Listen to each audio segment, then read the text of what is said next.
Assalamualaikum warahmatullahi wabarakatuh. Perkenalkan, nama saya Herlina Priani. Saya adalah dosen pengampu mata kuliah Telaah Kimia 2 pada program studi Pendidikan Kimia Fakultas Keguruan dan Ilmu Pendidikan Universitas Islam Kalimantan Muhammad Arsyad Al-Banjari Banjarmasin. Pada hari ini saya akan memberikan paparan atau deskripsi tentang mata kuliah Telaah Kimia 2 yang saya ampu tersebut. Berikut adalah capaian pembelajaran dari mata kuliah Telaah Kimia 2, yaitu mahasiswa mampu menganalisis konsep-konsep yang terdapat pada materi pembelajaran kimia SMA kelas 11 berdasarkan keterkaitan keadaan makroskopik, mikroskopik, dan simbolik dari suatu spesies kimia secara kritis dan cermat. Deskripsi mata kuliah Telaah Kimia 2 yaitu mata kuliah ini mengajarkan kepada mahasiswa untuk mengkaji secara mendalam tentang materi kimia SMA kelas 11 sesuai kurikulum yang berlaku.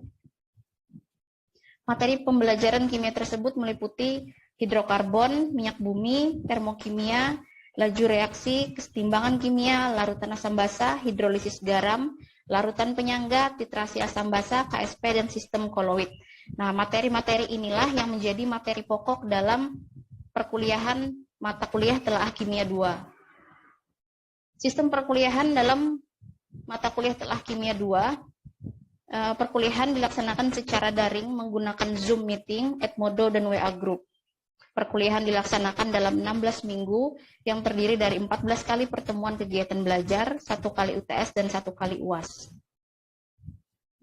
Metode pembelajaran yang digunakan dalam mata kuliah Telaah Kimia 2 yang pertama yaitu tanya jawab. Metode ini digunakan dalam interaksi dosen mahasiswa yang bertujuan untuk pertama membimbing mahasiswa mempelajari materi perkuliahan melalui pertanyaan arahan. Yang kedua, menggali pengetahuan awal mahasiswa terkait materi perkuliahan yang diajarkan. Yang ketiga, memberikan kesempatan kepada mahasiswa untuk mendapatkan jawaban atau arahan dari konsep yang belum dipahami terkait materi perkuliahan. Metode pembelajaran kedua yang digunakan dalam mata kuliah Telaah Kimia 2 yaitu diskusi kelas. Metode ini digunakan dalam interaksi dosen mahasiswa serta mahasiswa-mahasiswa yang bertujuan untuk saling berbagi pemahaman dan pengalaman terkait materi perkuliahan. Metode ketiga yang digunakan yaitu penugasan. Nah, penugasan digunakan dalam mata kuliah Telaah Kimia 2 bertujuan untuk pertama, melatih mahasiswa menerapkan materi perkuliahan yang telah dipelajari ke dalam konteks contoh, kasus, atau soal yang berbeda. Yang kedua, untuk mengukur tingkat ketercapaian mahasiswa terhadap capaian pembelajaran materi perkuliahan.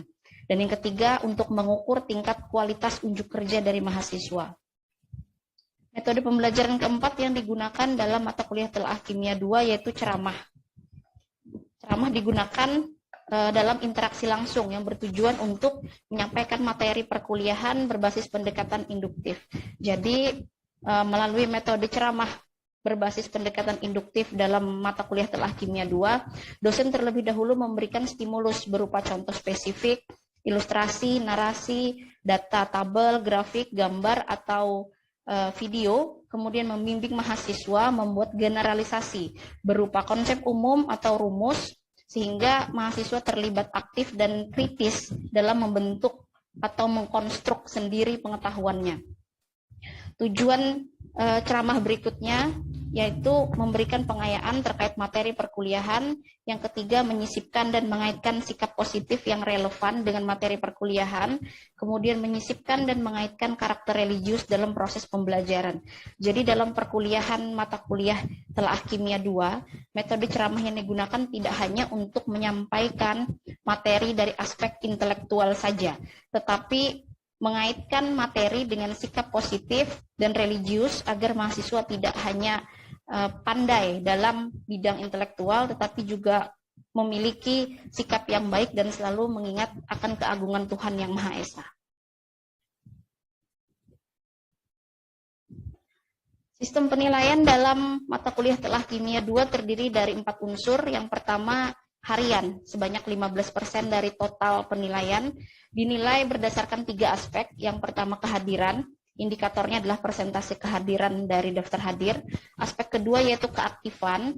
selama proses pembelajaran, indikatornya mengacu kepada rubrik keaktifan. Aspek ketiga yaitu sikap selama proses pembelajaran, indikatornya mengacu kepada rubrik sikap. Unsur kedua dalam sistem penilaian mata kuliah telah kimia 2 yaitu penugasan sebesar 25%, dilakukan dengan teknik tes tertulis. Indikatornya mengacu kepada rubrik penskoran berdasarkan sub CPMK setiap materi pokok, serta ketepatan dan kecepatan pengumpulan tugas sesuai instruksi. Indikatornya berdasarkan rubrik unjuk kerja.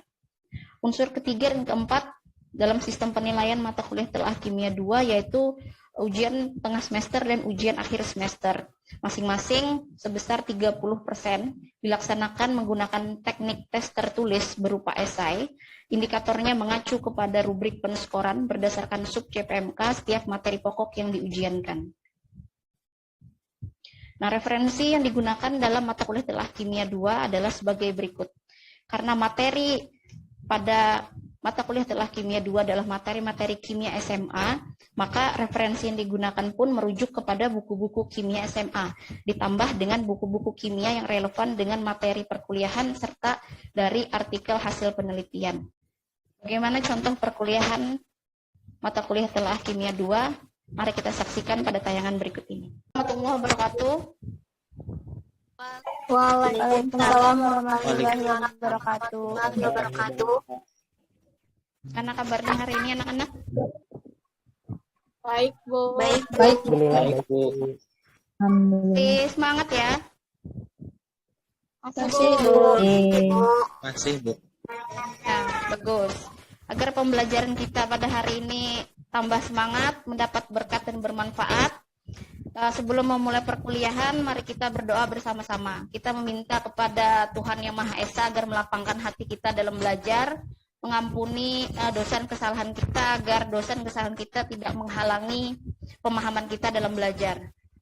Silahkan berdoa menurut agama dan kepercayaan masing-masing. Berdoa dimulai. Sebelum mulai pelajaran, saya beri waktu untuk menuliskan kehadiran di chat room, tulis nama dan hadir. Silahkan isi kehadiran. Sebelum kita mulai, saya minta semua hal yang tidak berhubungan dengan perkuliahan telah kimia 2 kita pada hari ini, tolong ditinggalkan dulu dan fokus pada layar gadget masing-masing. Pada hari ini kita akan membahas tentang sistem koloid. Capaian pembelajaran yang akan kita capai pada hari ini, diharapkan setelah pembelajaran hari ini kalian akan mampu pertama, menjelaskan ciri-ciri koloid berdasarkan perbandingan makroskopik dan mikroskopiknya dengan larutan dan suspensi. Yang kedua, mengidentifikasi jenis koloid dari suatu materi berdasarkan fase terdispersi dan medium pendispersinya. Nah, sebelum lanjut pada pembahasan materi pada hari ini, saya mau mengajak kalian untuk melihat sesuatu, menunjukkan sesuatu kepada kalian. Lihat ini. Terlihat ini? Lihat, Bu. Lihat, Bu. Nah, Ya, Bu. coba saya minta salah seorang dari kalian untuk memberitahu isu apa yang sempat viral terkait dengan produk ini. Sempat viral beberapa bulan yang lalu terkait produk ini. Siapa yang bisa memberitahu saya? Saya, Bu, Chandra. Ya, silahkan Chandra. Ya, jadi akhir-akhir ini atau yang sempat viral, ada isu yang sempat viral yaitu mengenai isu cap beruang, yang dimana itu adalah sebagai dikatakan sebagai obat anti virus corona. Seperti itu, Bu. Ya, terima kasih Chandra. Jadi susu tersebut, produk tersebut pada beberapa bulan yang lalu sempat viral. Kemudian berkembang persepsi pada sebagian masyarakat, katanya produk tersebut dianggap sebagai obat corona, sehingga terjadi kelangkaan, terjadi kepanikan pembelian, harga melonjak dan kelangkaan. Nah, isu tersebut ada kaitannya dengan pembelajaran kita pada hari ini. Diharapkan setelah pembelajaran hari ini kalian bisa lebih bijak dalam menyikapi isu-isu seperti ini berdasarkan fakta ilmiah. Sebelum kita lanjutkan, ini kalian tahu kan ya bahwa produk ini bahan dasarnya adalah susu. Nah, susu itu sendiri adalah cairan yang dihasilkan oleh kelenjar mamalia termasuk manusia. Saya mau tahu dulu siapa di antara kalian yang mengetahui apa sih kandungan utama dari susu, kandungan umum dari susu, kandungan umumnya saja. Siapa yang bisa memberitahu saya apa kandungan umum dari susu? Bu, Helma. Silakan Elma. Ada air, ada Ya. protein, ada gula sama lemak. Ya, benar Elma. Jadi kandungan umum dari susu itu ada air, ada lemak, ada gula, dan ada protein.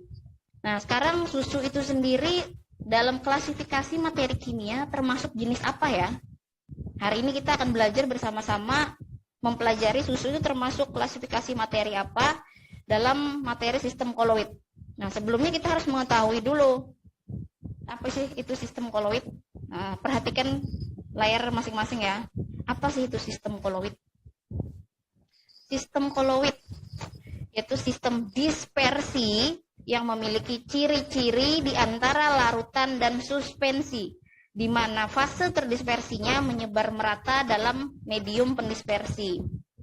Nah, apa sih itu fase terdispersi, Bu? Zat apapun, padat, cair, atau gas yang terdistribusi dalam bentuk partikel halus di seluruh medium terdispersi. Lalu medium pendispersi itu apa? Nah, medium pendispersi adalah zat berupa padat, cair, atau gas di mana partikel terdistribusi secara merata dalam volumenya. Nah, saya mau tunjukkan ini. Kalau seandainya kita perbesar partikel koloid, lalu kita analogikan dengan ini. Siapa yang tahu ini? Namanya apa?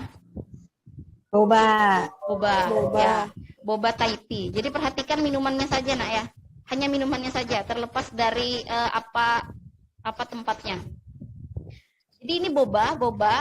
Kalau kita analogikan sebagai fase terdispersi, partikel terdispersi atau partikel yang tersebar, apa sih fase atau wujud dari boba ini? Padat, cair, atau gas? Padat. Jadi fase terdispersinya ini boba, kita analogikan seperti itu, padat. Kemudian boba ini tersebar di dalam Thai tea. Thai tea ini dianalogikan sebagai medium pendispersinya, tempat tersebarnya fase terdispersi ini. Ini bentuk atau wujud dari boba apa ya? Boba Thai tea apa ya? Medium pendispersinya? Cair. Nah, begitulah analogi koloid, Nak. Jadi ada partikel terdispersi atau yang tersebar di dalam medium pendispersi, di mana fase terdispersi dan medium pendispersi bisa berupa zat padat, cair, dan gas. Nah, tadi kita sudah mengetahui apa itu sistem koloid. Dari definisi itu, kita juga sudah mengetahui bahwa ciri-ciri koloid itu berada di antara larutan dan suspensi. Ciri-ciri koloid berada di antara larutan dan suspensi. Sekarang mari kita pelajari apa itu sistem ciri-ciri sistem koloid berdasarkan perbandingan dengan ciri-ciri larutan dan suspensi.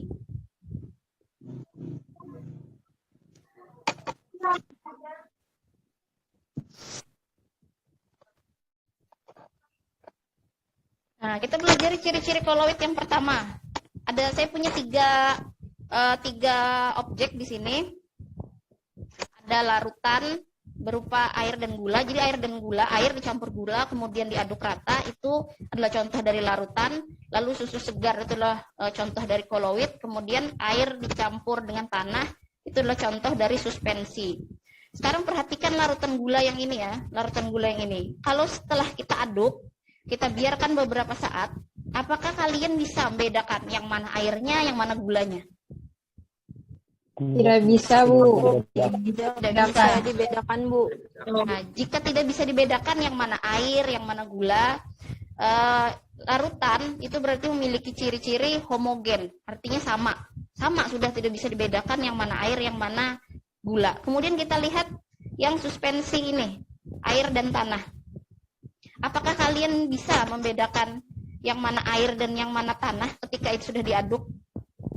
Bisa. Bisa, Bu. Bisa. Nah, jika bisa dibedakan yang mana air, yang mana tanah, berarti ciri suspensi adalah heterogen. Sekarang perhatikan yang ini. Ini tadi homogen, suspensi, heterogen. Sekarang bagaimana kalau dengan koloid, dengan susu? Apakah bisa dibedakan yang mana air, yang mana lemak? Tidak bisa dibedakan. Tidak bisa dibedakan. Dengan mata kita tidak bisa dibedakan yang mana air dan mana lemak. Tetapi jika menggunakan mikroskop ultra akan terlihat seperti ini, nak. Nah, tampilan dengan mikroskop ultra, jadi ini airnya, yang mediumnya, lalu ada nanti partikel-partikel lemaknya bisa kelihatan. Artinya ini apa ya? Jika kita mengingat tadi bahwa ciri koloid berada di antara larutan dan suspensi. Siapa yang bisa memberitahu saya ciri koloid yang pertama? Saya Bu, Mardan. Silakan Mardan. Itu heterogen tapi terlihat homogen, Bu. Nah, kita lihat ya. Betul Mardan. Jadi kalau secara makroskopik yang nampak oleh mata kita itu homogen, tetapi sebenarnya adalah heterogen. Nah, mari kita lanjutkan kepada ciri koloid yang kedua. Lalu bagaimana dengan susu? Setelah diperah, komponen antara air dan lemaknya akan langsung terpisah? Saat setelah diperah tidak akan langsung terpisah. Ya. Apabila dibiarkan beberapa hari pada suhu ruangan akan terpisah, Bu, sehingga terbentuk gumpalan lemak di atas permukaan air. Benar sekali Saumi. Jadi saat setelah dipisah itu tidak akan saat setelah diperah itu tidak akan terpisah, tapi jika dibiarkan dia akan terpisah. Nah, artinya siapa yang bisa menyebutkan ciri koloid yang kedua ini? Saya, Bu, Susi. Ya, silahkan Susi. Relatif stabil kecuali pada jangka waktu tertentu, Bu. Yes, you're right Susi. Jadi ciri koloid yang kedua ini adalah bersifat relatif stabil, kecuali jika didiamkan pada kurun waktu tertentu, maka dia akan terpisah komponennya. Nah, sekarang mari kita pelajari ciri koloid yang karena partikel lemak tidak mampu melewati pori-pori selaput semipermeabel sehingga cuma air yang mampu melewati selaput semipermeabel, lemaknya tidak. Nah, sekarang siapa yang bisa menyebutkan apa ciri koloid yang ketiga berdasarkan perbandingan ciri ini tadi? Saya, Bu. Ya, silahkan Saumi. Tidak dapat disaring jika dengan alat saring biasa, kecuali dengan alat saring khusus yang disebut dengan selaput semipermeabel. Selaput semipermeabel. Ya, jadi tidak dapat disaring kalau dengan alat saring biasa, tetapi bisa disaring dengan selaput semipermeabel. Sekarang mari kita lanjutkan ciri koloid yang keempat. Koloid itu memiliki ukuran partikel 1 sampai 1000 nanometer. Nah, itu ciri-ciri koloid. Benar sekali tadi, siapa tadi, Rahmah ya? Kita tadi sudah belajar apa ciri-ciri koloid. Sekarang saya mau tahu apakah kalian sudah bisa menerapkan atau memahami ciri-ciri koloid ini jika pada konteks yang berbeda. Coba siapa di antara kalian yang bisa menyebutkan contoh lain dari koloid dalam kehidupan sehari-hari yang memiliki contoh lain yang ada pada kehidupan kita sehari-hari yang memiliki ciri-ciri koloid. Siapa yang bisa memberi contoh pada saya? Saya, Bu, Elma. Silahkan Elma. Santan, Bu. Santan. Elma bilang katanya yang punya ciri-ciri koloid selain susu itu santan. Coba tolong jelaskan Elma kenapa bilangnya santan. Karena kan dalam santan segar itu yang baru diperah airnya, itu kan tidak dapat dibedakan yang mana air dan yang mana lemak. Dia kan menjadi tampak homogen, tapi kan itu sebenarnya heterogen. Nah, jadi kemudian air sama lemaknya itu yang dalam santan segar tadi itu relatif stabil atau tidak dapat terpisah kecuali didiamkan dalam jangka waktu tertentu. Good, Elma. Jadi benar bahwa santan itu adalah contoh lain dari koloid selain susu, karena dia memiliki ciri-ciri koloid. Jadi kalian sudah mulai paham nih ya ciri-ciri koloid, kemudian mulai mengidentifikasi apa sih yang ada di kehidupan sehari-hari yang memiliki ciri-ciri koloid. Nah, sekarang mari kita lanjutkan dengan apa itu jenis-jenis koloid. Tadi sudah belajar ciri-ciri koloid, sekarang apa itu jenis-jenis koloid. Sekarang mari kita identifikasi fase terdispersi dan medium pendispersi dari contoh-contoh lainnya. Siapa yang bisa memberitahu saya mengidentifikasi fase terdispersi dan medium pendispersi dari ini, keju? Saya Bu, Syahriza Bu. Ya, silahkan Syahriza. Jadi contoh pada keju itu partikel lemak terdispersi dalam padatan. Jadi fase terdispersinya cair dalam medium pendispersi padat Bu. Jadi fase terdispersinya lemak, cair, medium pendispersinya padat. Nah, jenis koloid seperti ini, cair dalam padat, disebut dengan emulsi padat. Betul sekali Syahriza. Kita sudah mempelajari tadi jenis-jenis koloid. Nah, sebelum kita lanjutkan, apakah ada di antara kalian yang ingin bertanya terkait materi yang sudah kita pelajari tadi? Nah, Saya, Bu. ya, silahkan. Bu, mengapa pada susu air dan lemak dapat menyatu? Padahal sudah diketahui bahwa air dan lemak sebagaimana air dan minyak tidak dapat menyatu, Bu. Gimana itu, Bu? It's a good question. Tadi siapa? Hayani ya? Ayani, Bu. Ya. Pertanyaan bagus, Nak. Tadi kita sudah berdiskusi, sudah membahas tentang fase terdispersi dan medium pendispersi. Saya berharap ada di antara kalian yang bisa sampai pada tahap berpikir kritis seperti itu. Dan ternyata Hayani mampu berpikir kritis seperti yang ditanyakannya tadi. Saya akan jelaskan dulu. Di awal tadi, Elma ya tadi menyebutkan bahwa komponen utama susu ada air, lemak, gula, dan protein. Nah, jadi di dalam susu itu ada protein dominan yang disebut dengan kasein. Kasein ini berfungsi sebagai emulsifier. Kasein ini punya dua sisi. Sisi pertama, dia bersifat hidrofilik atau menyukai air dan senyawa-senyawa polar seperti air. Sedangkan sisi lainnya itu bersifat hidrofobik. Kebalikan dari sifat hidrofilik ini. Nah, sisi yang hidrofilik itu mengikat air, sedangkan sisi yang hidrofobik mengikat lemak. Sehingga air dan lemak itu mampu menyatu di dalam susu. Jadi kalau kita analogikan, saya punya 2 orang anak. 2 anak saya ini memiliki sifat yang sangat bertolak belakang. Jadi tidak mungkin mereka bisa akur duduk di satu tempat. Nah, di tangan kiri saya pegang mainan kesukaan anak yang pertama. Di tangan kanan saya pegang mainan kesukaan anak kedua. Akhirnya 2 anak ini akan mendekat kepada saya, kemudian akan memainkan mainan kesukaan masing-masing, dan akhirnya saya bisa merangkul keduanya, mendudukkan keduanya di samping kiri dan kanan saya pada tempat duduk yang sama. Jadi seperti itulah analogi kasein dalam menyatukan air dan lemak di dalam susu. Bagaimana? Sudah mengerti mengapa dalam susu air dan lemak bisa menyatu? Sudah, Bu. Sudah, Bu. Nah, sekarang untuk menguji pemahaman kalian, mari kita berlatih. Silakan identifikasi apa fase terdispersi dan medium pendispersi dari ketiga contoh ini. Kaca berwarna, batu apung, dan tinta spidol.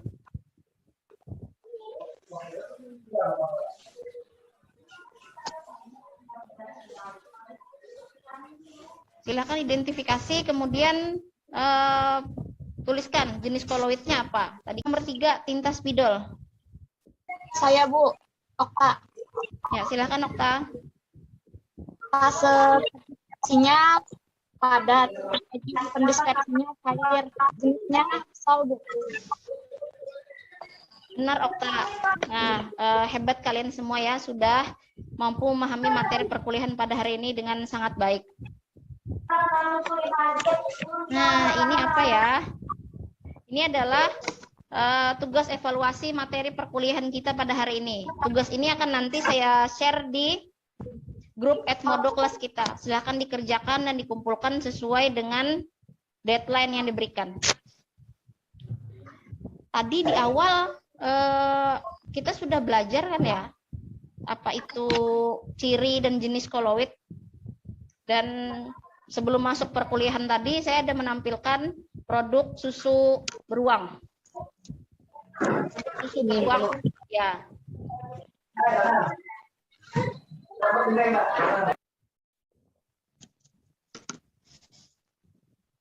Produk susu beruang tadi.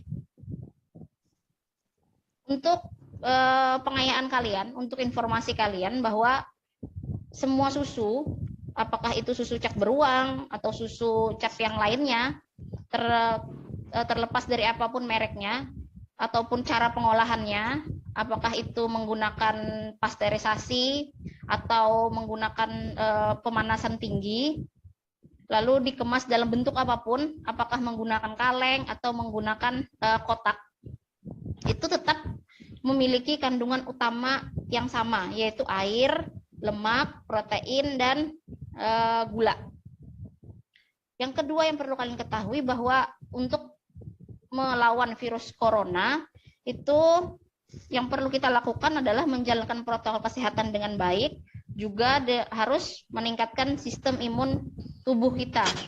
Nah, sistem imun tubuh itu sendiri terbentuk karena adanya suatu komponen yang kompleks yang saling bersinergi membangun sistem pertahanan dalam tubuh kita. Untuk menggerakkan komponen-komponen itu perlu adanya enzim.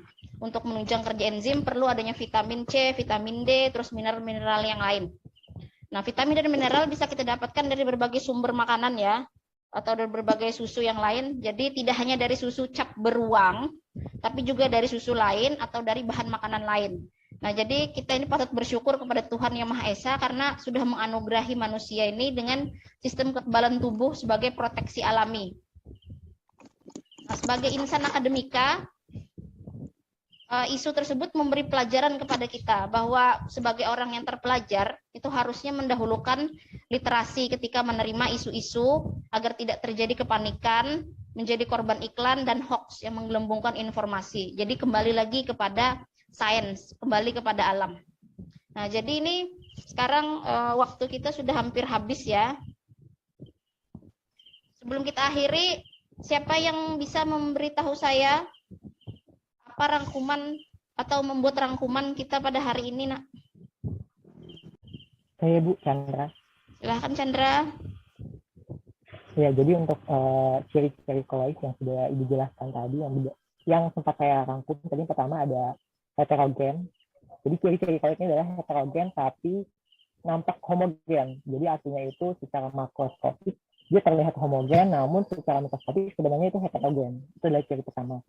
Untuk ciri yang kedua itu adalah ciri kedua koloid relatif stabil, yang dimana artinya relatif stabil ini tidak mudah terpisah dari komponennya, tapi kecuali didiamkan dalam jangka waktu tertentu. Untuk ciri koloid yang ketiga yaitu tidak dapat disaring. Namun tidak dapat disaring jika menggunakan alat saring biasa, tetapi jika disaring menggunakan selaput semipermeabel itu bisa. Lalu ciri koloid yang keempat yaitu ukuran partikelnya antara 1 sampai dengan 100 nanometer. Good. Minggu depan kita akan mempelajari tentang sifat dan pembuatan koloid. Silahkan dikerjakan tadi evaluasi tugasnya, dikumpulkan seperti biasa lewat assignment Edmodo di akun masing-masing. Nah, sebelum pertemuan ini kita akhiri, mari kita berdoa bersama-sama menurut keyakinan kita masing-masing. Semoga apa yang kita pelajari pada hari ini mendapat berkat dan bermanfaat. Berdoa dimulai.